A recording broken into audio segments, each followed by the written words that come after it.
idemo, da, a ne. Aj ponesi pivu, joj.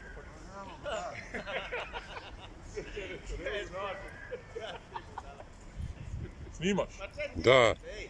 A tamo neki ja, šta ne. Ti nastavi snimat.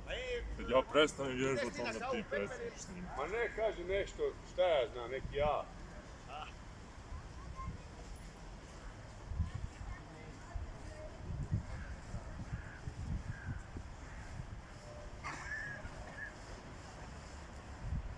Ima se. Dobro. Samo da znam. Da. Od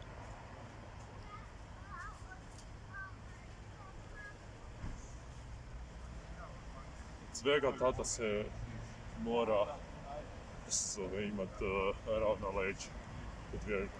Mhm. I onda lakše ide.